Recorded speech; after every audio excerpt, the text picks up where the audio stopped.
Actualité hors du Sénégal avec Cheikh Tidiane Diao. Le Hezbollah menace Israël de nouvelles frappes en cas de poursuite de son offensive au Liban. Et après une frappe de drone visant une position militaire à Haïfa ce dimanche qui a tué au moins 4 soldats israéliens et blessé plus de 60 personnes.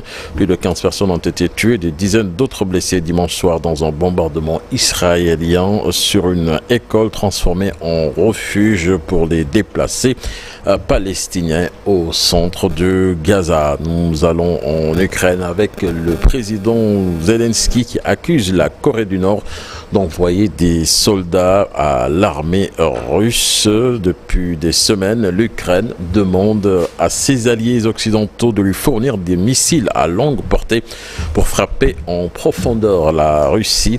Jeudi, le Kremlin a démenti les informations émanant de Kiev et Séoul indiquant que des soldats nord-coréens prêtent main forte en Ukraine à l'armée russe qui reçoit des munitions et des missiles provenant de Pyongyang, selon les Occidentaux.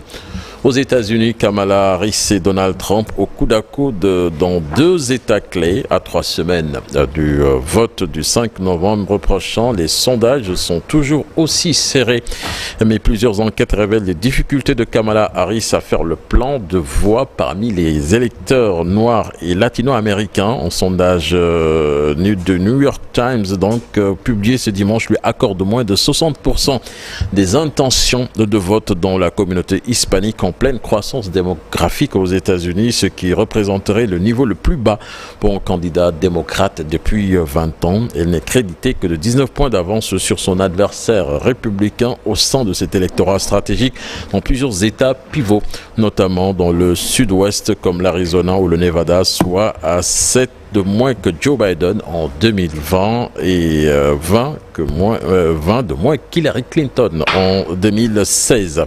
Et puis pour boucler, Nata, Soudan, plus de 30 civils tués et des dizaines d'autres blessés en 2 jours. Plus que jamais, les Soudanais paient en lourd tribut au combat entre les hommes du général Abdel Fattah al-Burhan et ceux du général Mohamed Hamdan Daglo, dit Hemedti. Donc après le bombardement d'une mosquée vendredi dans le camp des réfugiés à Daboutchouk, près de El Fasher, en marché de Khartoum, la capitale a lui aussi été la cible d'une attaque meurtrière. Sornanata. Merci beaucoup, cher Tidiane. À tout à l'heure pour la version Wolof de l'actualité internationale. Dans la seconde partie de l'émission, Daouda Mine qui est